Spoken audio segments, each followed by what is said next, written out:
February 25th, 1957, Philadelphia, Pennsylvania.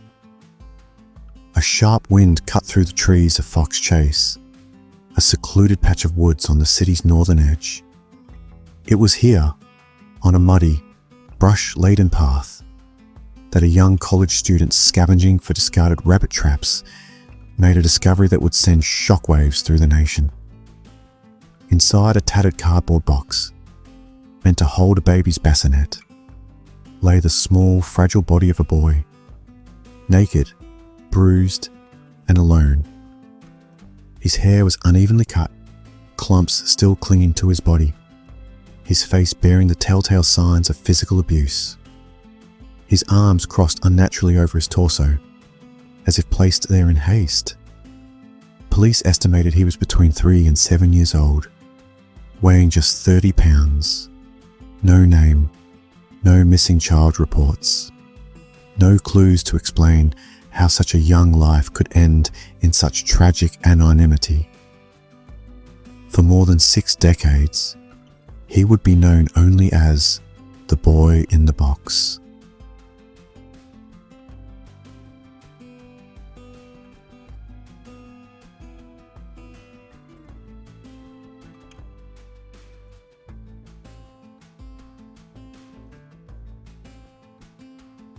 Responding officers meticulously documented the scene.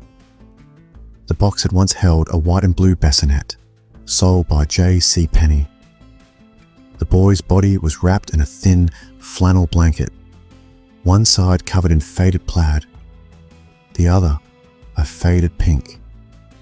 What struck detectives most were the injuries: faint bruising on the face, stomach, and legs, old scars on the ankles and groin. A severe surgical scar on the boy's left ankle suggested possible medical intervention at some point.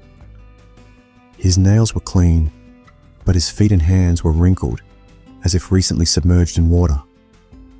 Dozens of officers combed the wooded area, searching for discarded belongings, clues, or signs of a struggle. Nearby homes were canvassed. Residents claimed no knowledge of a missing child. Police posed the boy's likeness on posters citywide and even sent photographs to neighboring states. But the public remained silent.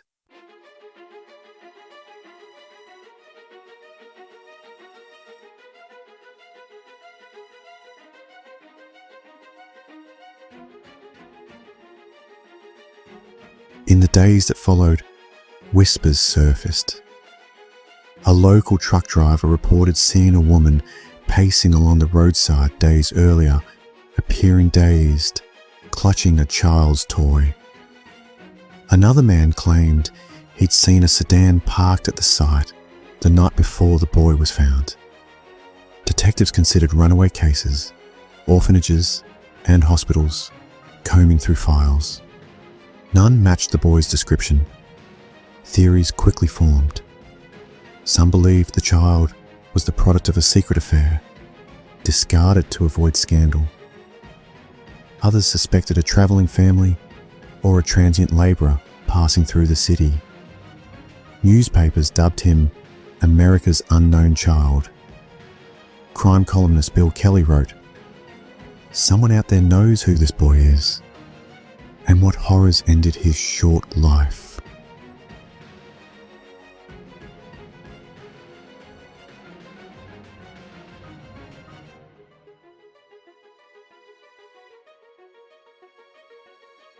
One man would spend his life chasing answers. Remington Bristow, a medical examiner's office employee turned private investigator, became obsessed with the case. Bristow focused on a foster home less than a mile from where the boy was found. At an estate sale there, he discovered a bassinet identical to the one sold with the box, along with blankets resembling the one the boy was wrapped in. Bristow's theory: the child died accidentally and was dumped to protect the foster home's reputation. However, police found no physical evidence linking the boy to the property. The foster home's owners and staff denied any involvement. Without proof, the lead grew cold. Yet Bristow never let it go.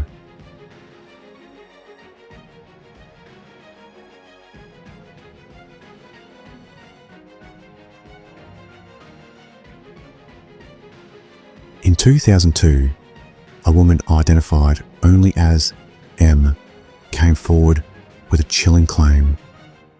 In a recorded interview, she alleged her abusive mother had purchased a young boy in the 1950s. The boy was kept locked in a basement, beaten regularly, and subjected to horrific conditions. M described the boy as having long, unkempt hair and sleeping on a dirt floor. According to her, one night the child vomited baked beans and was fatally beaten. After his death, M's mother cut his hair to conceal his identity and discarded the body in the Fox Chase woods. Details matched the autopsy report. The presence of baked beans in the boy's stomach, the freshly cut hair. But without corroborating evidence, police deemed the confession inconclusive. M's name and her mother's identity remain sealed in official records.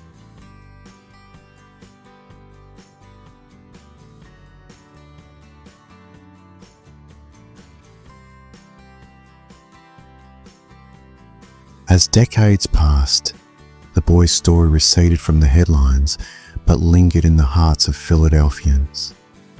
Cold case detectives kept files alive, but no breakthroughs came. The case attracted amateur sleuths, including members of the Vidocq Society, a prestigious crime-solving club based in Philadelphia. Their members analysed old case files, hoping new forensic technology might unearth clues long overlooked. Joseph's tiny resting place in Ivy Hill Cemetery became a pilgrimage site for the curious and the compassionate. Each year, anonymous visitors left flowers, toys, and cards addressed to the unknown boy.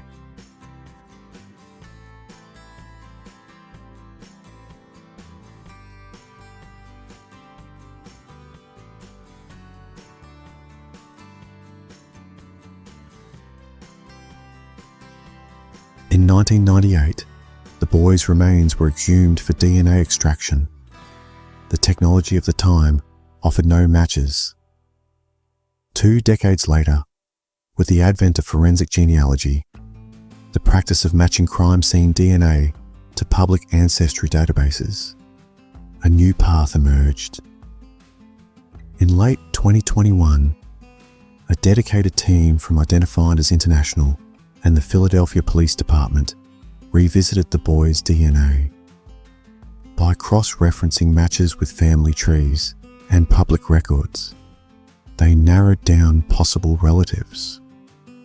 On December 8th, 2022, the boy's identity was confirmed: Joseph Augustus Sorelli. Born January 13th, 1953, to a well-known local family.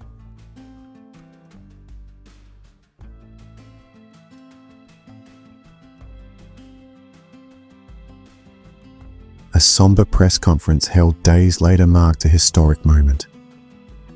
Police Commissioner Danielle Outlaw solemnly announced the discovery, saying, "This child has been identified. He has a name. He has a story." But the revelation only deepened the mystery. Neither surviving relatives nor public records revealed details about Joseph's short, tragic life or how he came to rest in the woods of Fox Chase. Investigators declined to name his parents publicly. Questions about neglect, abuse, or potential conspiracies remained unspoken but ever present.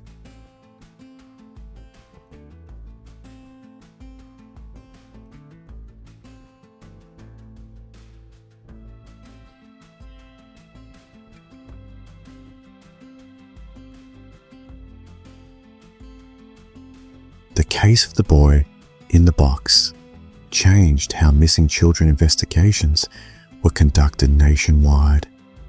His image was one of the first to appear on milk cartons and in national bulletins. Forensic artist Frank Bender created posthumous renderings of what Joseph may have looked like in life, distributed widely in the 1980s. His case inspired legislation aimed at expediting missing children reports. At Ivy Hill Cemetery, Joseph's new gravestone finally bore his name.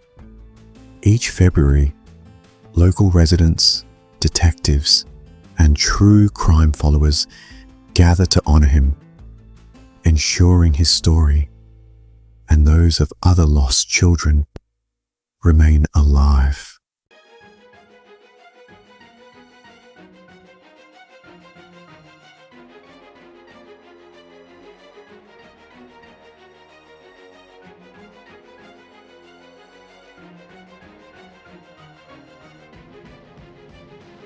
Joseph Augustus Zarelli was more than a forensic mystery, more than a cold case. He was a son, a victim, and a reminder of how society often fails its most vulnerable. Though justice may never be delivered, remembrance matters. It reclaims a life from obscurity and ensures that Joseph's story is never forgotten. His story, like so many others, reminds us of the silent tragedies hidden in plain sight. This has been Unforgotten Souls, where every name matters. Subscribe to hear their stories and help us keep their memories alive.